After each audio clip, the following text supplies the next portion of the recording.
invitation. I'm super happy to join this online conference. Hopefully, one day I will come also to visit you offline.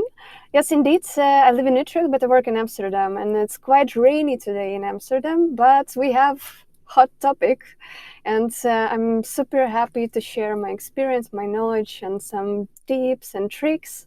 And feel free to ask any questions or contact me after, especially if you experience something related to burnout.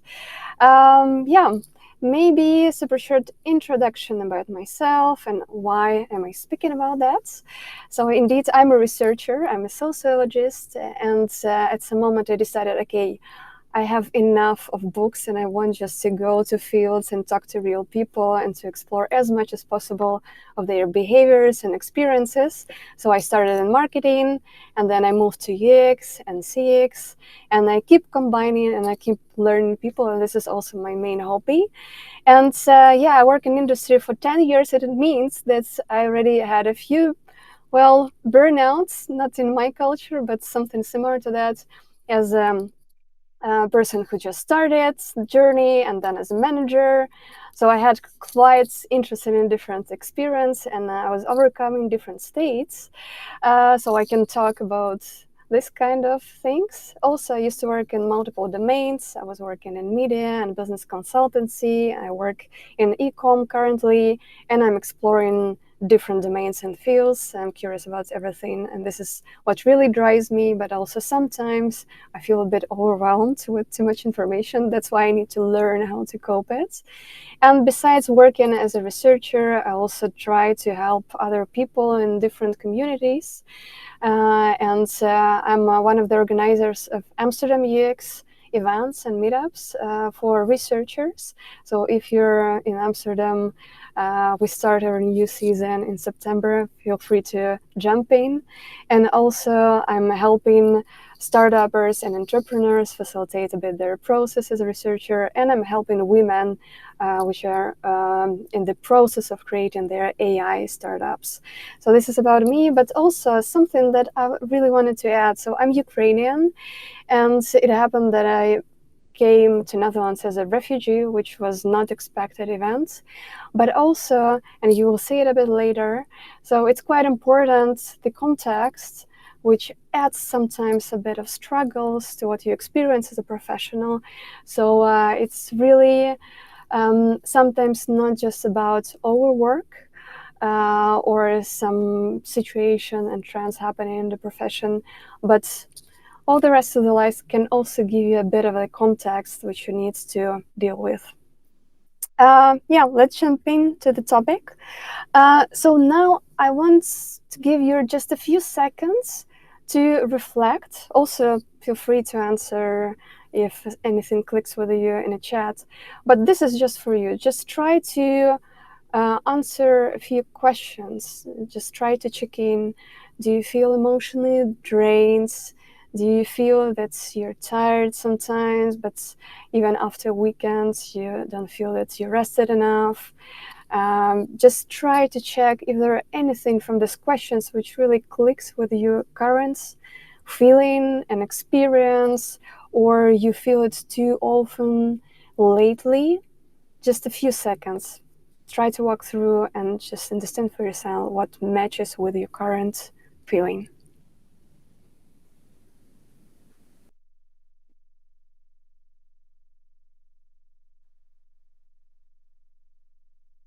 All right, I hope you will have this presentation later, just to walk through all the steps.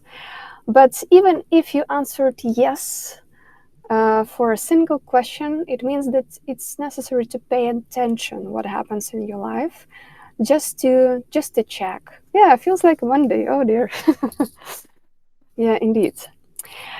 What I want to talk about today is burnout. So since 2019, well, it's already more than 5 years ago, like 6 years ago, that burnouts became part of this international classification of diseases as occupational issue. So it's not really disease, according to World Health Organization, but it is an issue already.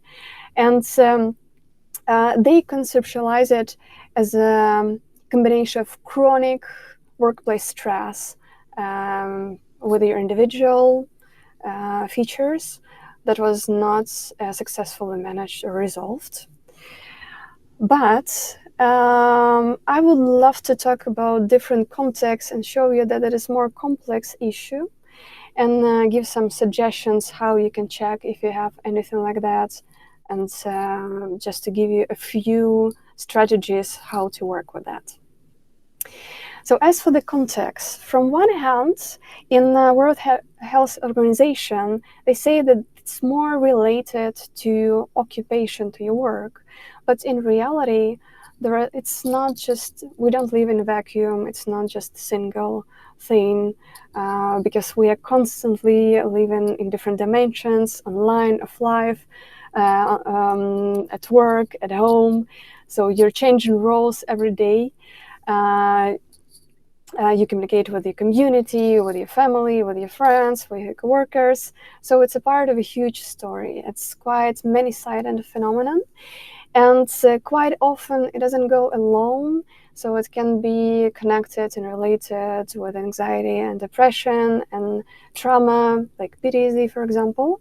And also, it's not only about job, because there are so many people who do work at home, not officially, for example, or they care about others, or they're not employed, but they still have some activity, or they're students, so they in the process of learning. Some, it's also some kind of occupation and job. So it's a bit broader than just employment from 9 to 5 or 24/7, depending on the field. And also, what is important to mention, that is culturally and locally defined thing. So the only thing that if you walk across the globe, you will find a common, it's feelings, emotion, and body response. But in some countries, there is no word burnout. So when I was growing up, when I was a student, when I just started my career, I had no idea what burnout is, because no matter how you feel, you just need to keep going, you just need to keep doing, it doesn't matter. So in many places, there is no such a thing as burnout, or circumstances quite different, or something that is normal here, it's not normal there. As a person who moved from Ukraine to Netherlands, it's quite the opposite. So something that makes my colleagues very stressed, for me, okay, this is fine, and vice versa. So let's walk through context, just in examination room. Let's see what my effect is, what my cause, burnout, what's my fuel a bit. And as for global story, of course, everywhere now. It's not only about my personal thing, it's not only about Ukraine. In many countries, there are multiple economical, political issues, and we have, of course, trends related to aging and some demographic conditions, and environmental and sustainability questions quite on the rise. Besides that, what happened just 5 years ago, actually, of course, we had COVID pandemic, and it was super tragic. Many people, of course, lost their relatives or friends, or have health conditions themselves, impacted mental health a lot. But besides that, it had a huge influence on the way how we work. And the good side of it, that's actually this remote work and everything that helps, like from technical perspective, organizational perspective, happened. It was helping to reduce stress and burnout. But at the same time, we were introduced to new challenges, like a Zoom fatigue. When you constantly see yourself on a screen, it gives you different effects. So we also have this organizational change after a pandemic. Of course, digitalization, and now we have AI, and technologies are constantly changing. We have so many options. It's quite hard to choose and pick, and you constantly need to keep up with new digital trends. So in general, it causes burnout, like digital burnout and techno stress, for people who didn't choose to be specialists in this field. So when I just started in media, I was working with a huge information in complex information environment. And for me, that was fine because that was my professional choice. But I also know that there are a lot of people who can't manage this flow and overload. And the same with technology. So just one more big thing that's influencing all of us. And of course, there are groups and there are professions who are affected way more. And they feel way more stress in the global level everywhere in every country. Besides that, there is also cultural and local level. So in South Africa, you might encounter with high unemployment rates. Of course, it affects your fear of job loss. And so there is always economic inequality questions or some other barriers and discrimination factors, which is very specific and very local. Besides that, I would recommend you to check Hofstede culture dimensions. So there is also will be a link where you can check what is normal for your culture. Because, for example, if you live in a very collectivistic society and you feel responsible for success, for your family, for your community, so you're constantly thinking and orienting on people around you, and at the same time, you need to be high achiever. So you need to be outstanding. You need to work a lot. You need to work hard to succeed. But you don't have this real individual power to decide just for yourself and what is better for you. So it can create this, clash between your personal needs and collectivistic needs. And this is one of the things that one of the factors that can higher risks of burnout. Same thing if you can't rely on the system, if you can't plan for a long future, if you need to react immediately because you don't know what high level of uncertainty is everywhere, but in some countries it's even higher, especially in developing countries like in Ukraine. You don't know what's going to happen in the future. That's why you're focusing what you can do now, what you can take from life now. But also it's not really healthy and it's affecting your well-being. So you can check your cultural dimensions and see also how it may affect your work, your life in a specific area and country. Besides that, of course, there are always individual factors. If you're perfectionist, if you feel, okay, I am my work, so if you have this identification connected with your profession, if you're constantly in this very stimulated environment by different noises, triggers, social media, so if you keep yourself in this environment, it also can affect your feeling. Also, if this is the first thing, if you have issues with sleep, of course, it will add something on top of what you experience at work. And of course, if you have less connections with other people or you tend to please them more than yourself, it can give you some individual factors for burnout. Organizational, the best thing. Of course, in most of the cases, especially in startups, we feel that we work in this constantly scaling and high performance environment. And quite often agile methods, which should help us to structure the process, they're just adding something on top, some ceremonies, which are not actually leading to any decisions or changes, but they just you just have to do more, something besides focusing on work and performing. You just also need to serve those ceremonies. It can be misapplied and misused quite often. Also, in most of the cases and in most of the businesses, engagement is the first thing. So they want to get more audience and users, they want to sell more, and it's constantly in this rush that you need to do more and more instead of thinking of quality of the experience, but also quality of your employee life. So it's not the focus quite often. And as usually, lack of transparency, poor leadership communication, this is something that affects a lot in our lives, professional and personal. As for UX, so what is happening in many countries quite often, we can see that like for the last 3 years, the statistics is not really great, but a lot of digital specialists, but also UXers, they were laid off, and it keeps going. I don't know how it's in South Africa, but in Netherlands, like every few weeks you see that one more company is laying off specialists, and there are not that many open positions. Also, what happens, and we did research last year, that UX research functions, for example, quite often now became a part of product owners' functions. Or everyone is looking for UX designers that will cover a few professions. So it's like all those connections and interlinks between different professions that's eating a bit of your opportunity in place. It can also happen. And of course, AI threats. Sometimes, even if you believe that the quality of AI tooling is not that great, there are people who believe that it's good enough just to change you.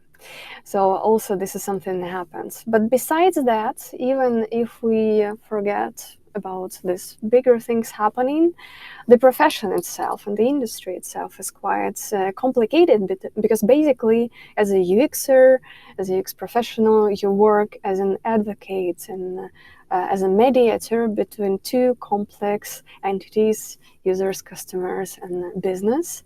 So it's already quite a harsh place to work in, and you experience this constant creative pressure. So besides dealing and managing projects, you also need to create something special, and for some reason people believe that it's possible to do it on a schedule out of nowhere. So with all these contexts, I would love to focus on what is the perfect recipe of UX burnout. So for some people, some contexts are working, some are not. But the main idea that actually, if there are too many things happening on multiple layers, and if there's more stress than actually motivation to do something, to keep working, to create something, and also you don't have any time to recover sufficiently, this is the moment when you're getting burnout. And again, on individual level, quite often what happens, so first of all, you may have this not very sustainable ambition and motivation. It's a tiny little trick when you focus, okay, my portfolio must impress everyone. So when you're focusing more on ego, or you work out of fear, I should do that, otherwise I will lose my job or something like that. It's quite common motives, not really ambitious, but it can happen. This is something that adds on top of this recipe, like a cherry on top. But in general, there is a combination of things that lead you to burnout. So first of all, when you have really high ambitions, if you want to change the industry, if you want to set a new bar for your profession and create something beautiful and meaningful, so it can be healthy ambition, a bit less sustainable one.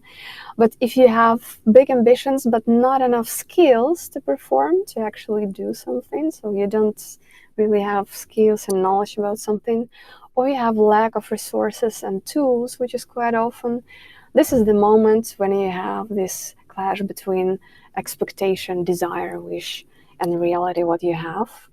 And you may feel down and bad, and it's quite bad moments in a career. But also sometimes you have high ambition, you have tools and resources, but you don't really know how to handle stress in the moment, and it's more related to communication sometimes, or you don't give yourself a rest. So biggest recipe, of course, is just to have sleep, have a rest, but it's not always the case in, this high intense environment. But yeah, this is how it works. From organizational perspective, what is special for UX? It's quite often that UX professionals are undervalued. They are like pixel polishers, or people who make things pretty.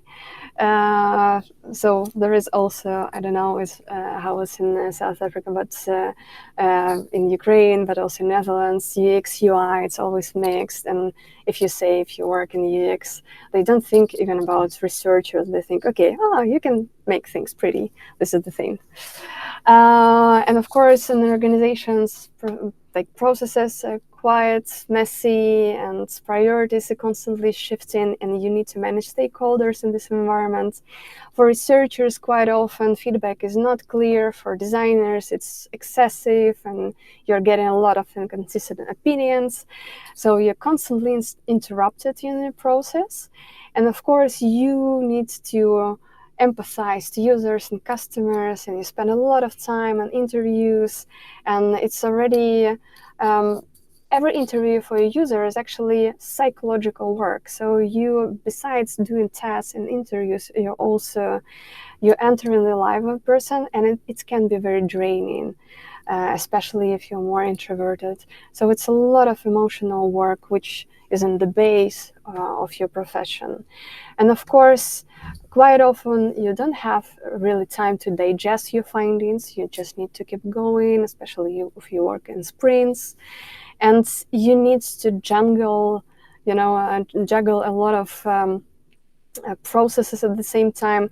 So it's part of your job from one hand, but this is exactly where tiny little things happening that can add on top of your current feeling and state. Yeah, so in the end, when we're combining all these big contexts, your personal way to manage and think about your ambition and your resources, and also this organizational frame where uxs work, of course, it quite often that you can feel that you're stagnating, and you see that you're making more mistakes, or for you it's easier just to copy paste something instead of create something new. And also there are risks on bigger scale, because if you burn out, you unintentionally can also design something for users and customers to rise the risk of burning out too, because they are overwhelmed and bombarded with advertising, marketing, different services. You're working in one company, but people are constantly interacting with multiple interfaces, services, companies. So they are overwhelmed with this, and design can also add something to that. And of course, in some harsh moments, you can think, okay, I'm just done. I just want to quit this profession. There is nothing for me in that. And of course, it will affect not just your professional fields, but all your life and family and quality of your relationship quite often. So it's a really big issue. Yeah, seems like it's not that great that happens to quite a big part of us, but there are ways how to deal with it, of course. And let's speak about some coping strategies. It's not cool to say that, but self-regulation is the key. So you need to figure out how to rest properly and how to react to things. So the biggest chunk of everything is on your side, on your individual side. But also should something happen with organizational layer. So let's see in two ways what you can do for yourself, but also how you can push your organization or team to make environment a bit better for you. So where do all of us need to start is just to assess what happens. And basically, there are different ways how you can check if you're burning out, like about to burn out, and if you are already in this hardcore stage. So you can track, of course, physiological and emotional things. So you can notice your train of thoughts and ruminations and your attitude, especially when you work with users and customers and you use your empathy quite often. At some moments you stop caring at all, or you're like too distant on what happens. So it's also one of the signals that something is going on, but not to guess. Of course, you can ask for specialists, for mentors, for coaches, for psychologists, to help you to identify what is going on. Is it burnout? Is it depression? Any other states? But besides that, there is quite nice testing tool, Burnout Assessment Tool 23. I was checking. It is good for South Africa because as we remember, there are some cultural differences. So it was tested also on South Africans. So you can check it yourself and answer a few questions, and you will have some kind of assessment in the end. But of course, better to talk to a specialist about that.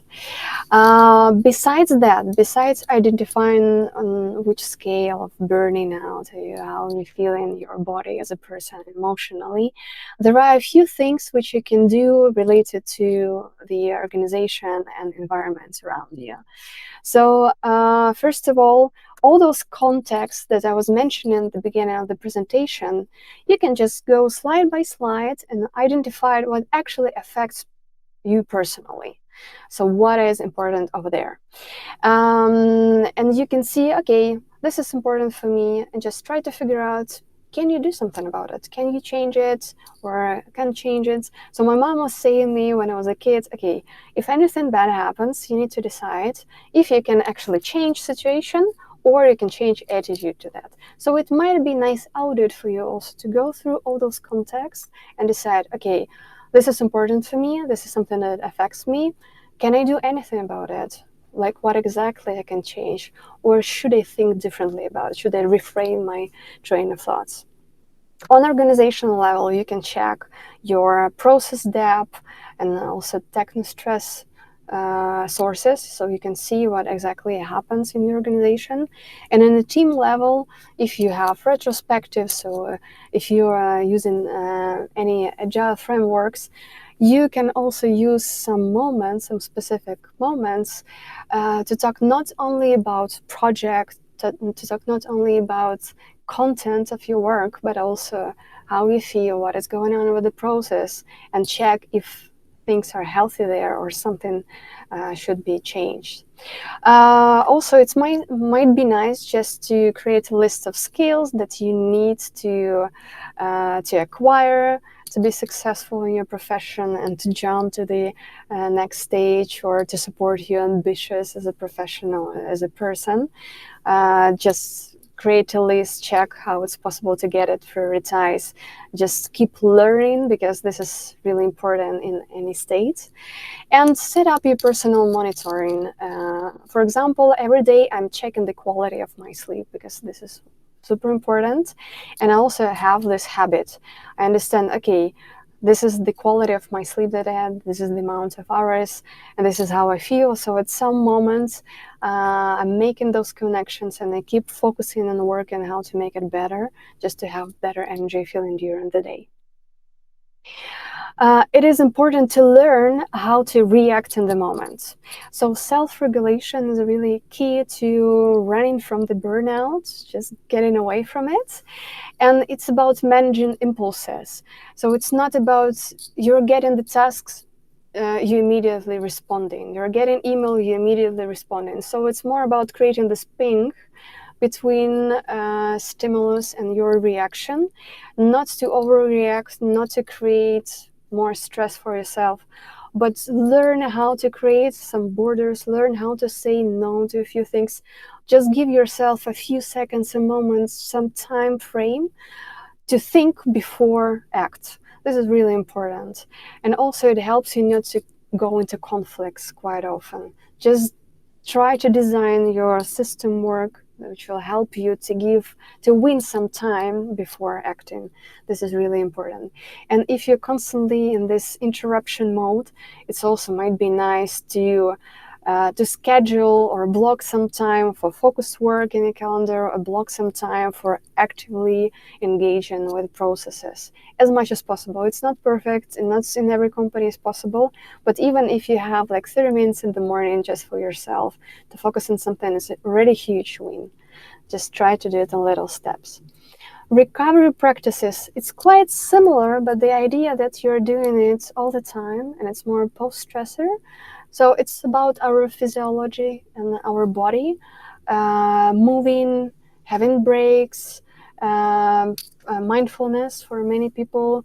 It's sometimes in some countries and cultures it's more esoteric, in some countries it's more practical. So you just give yourself time to rest, to breathe, and to do something, even if you don't like it. So still you need to work with your body because it gives you more resilience and help to cope in the moment of stress.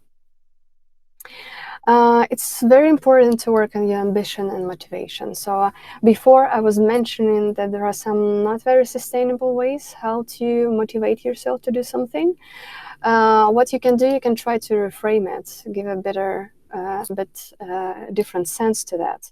So and it can help you to reduce the stress. So instead of being the best one, you can think, okay, I'm just learning and growing, and I'm doing something meaningful, but with a bit different perspective on that. And on a tiny level, when you think not about your future, bigger future, but in some tiny little projects, just try to reframe it from, okay, I will lead the next product redesign, to something more tangible. In the next 3 months, I'll master stakeholder alignment through structured workshops. So just try to dream big, but make the project smaller. It also helps a lot. Of course, create lists of things that you need to learn, not only in hard skills, but also in self-awareness or intercultural communication, which helps in conflict resolution or some interpersonal skills, and just keep experimenting and learning a bit. And think about your personal questions, like what you want to track every week or every day. What is your measure of well-being and feeling good? It's quite important. Why do we need to do anything about burnouts? Well, of course, it's possible just to quit your job and go nowhere for a while and just have a rest if it's even possible. But in general, it's quite a big issue, and as depression is one of the pandemics, according to Sapolsky, one of the researchers on the topic. I think burnout is also quite close to that, and it influences your personal health, it influences the quality of your work, team function, and of course, it influences users you're working towards too. So it influences your life and work in multiple areas. And something that can help you to reframe the problem a bit and the place how to solve it is actually that recovery is not something that you're doing after work. It's part of your process. So try to also to implement it in things that you're constantly doing. Last thing, so also a tiny little bonus from myself, something that helps me personally to survive through different professional challenges, community challenges, and even something that happens with me a bit more than 3 years ago. So I was trying to set myself in this funny future thinking framework. So what you can do on your paper later in the evening. So try to pick a topic you're worried about. I know, future of UX in South Africa, for example, or future of you as a UX professional in a specific company. Just put yourself in the center. And then try to find the place for yourself on the scale. If this future, if things are getting worse or better for this future of UX. And also, do you have a lot of power to change and do something about it and influence in that, or very little power? So you need, in the end, you will have these 4 squares. So locate yourself, or things are getting worse for UX profession, but I'm super powerful. I have a lot of cultural influence or professional influence, or I have a lot of influence and things are going better, or it's getting better, but I can't do anything about it. I don't have really any kind of tools or means to influence that. Or I feel absolutely powerless and things are getting worse and worse for this profession. So try to locate yourself, and depending on the position, there are a few things you can focus on. So if, for example, you feel that you're super powerful, you have a public person, you have a lot of influence, and things are getting better, try to engage more people, just try to test more things, try to accelerate the best future, the best possible future. And other people can help you to figure out, okay, it's actually super cool that something is happening and let's do it together. Or they can say, okay, let's try to create a bit different future for that. So it's nice to build community around you. If you feel that things are getting better, but you don't have that much power or influence, so in this case, you can analyze data, do some research, and you can map entry points where you or your organization can start doing something just to also to push the best possible future for UX profession, for example. If you feel that things are getting worse, some bad trends happening, but you have some power of a change, prototype, try things, launch things, train people to do that. Just act. Just try to do as much as possible, everything that is your capacity to make things better. And if you feel that things are getting worse and you have no power, this is the burnout corner quite often. Just try to reframe, just try what if scenarios, just try to challenge the assumptions that you have nothing to do about it, you have no skills, no resources, you have nothing and things are super bad. Just try to challenge this idea after you properly recovered. Yeah, there are way more things to share, of course. Thank you for your attention. Please contact me if you want to have digital coffee, talk about very specific things on this matter or any other topic in my domain.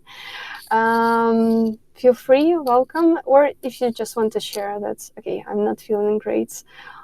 How can I help myself? What kind of strategy is better to choose? Please feel free to contact me. Thank you so much. Kris, thank you so much. That was an absolutely amazing talk. I think what I personally enjoyed about it, well, there's so many things. I love the fact how you drew parallels to this process we all know, which is agile, and try to break it apart by self focus and introspection and trying to understand where you are and your headspace by using those terms as retrospectives. Um, so yeah, I mean, thank you. That was absolutely amazing. And while I'm saying these things, I would like to ask the audience if there are any questions for Kris. I have also shared the LinkedIn profile. Please feel free to connect with Kris via LinkedIn, um, or the QR code that's on screen. I also really like the fact that you mentioned uxsa. That's awesome. Um, yeah, I think it's also a topic that many people overlook when we're so focused on our day-to-day lives, our deadlines, the objectives we want to try and achieve, and not focusing enough on ourselves and Yeah, our it is. It headspace and is. ensure. It is really important because even if you do like small exercise, I'm in this current state, and if it will be the same in next 6 months, like where it will lead me as a person, as a professional, and it's also super nice, quick check. Do you want to keep doing and going the same way? Because it's actually your life. It's like those projects, they will always be there, and especially with the introduction of AI tooling, everyone thinking and selling the idea that, okay, now you will have more time for something else because it will be covered by some technologies and toolings. In fact, what is happening, you have more work pressure than less. So you have even more and more things to work with.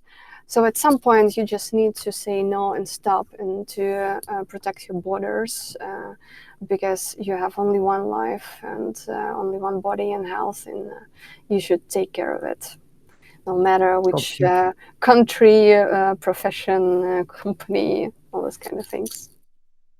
completely agree. Completely agree. Um, Again, I'm just checking with the audience if there are any questions. Lots of people appreciating your talk. Lots of positive feedback. Shaima, one, and I know Shaima folk that also made a comment over there. Is someone that also focuses on self reflection. And she's saying, thank you for this was very helpful, a topic not often spoken about. Learned so much, appreciate this. Um, Sunay, wonderful advice and insight about the subject. So again, I mean, I don't see any questions. I think everybody's absorbing everything that you've just Yeah. provided and everything that you said.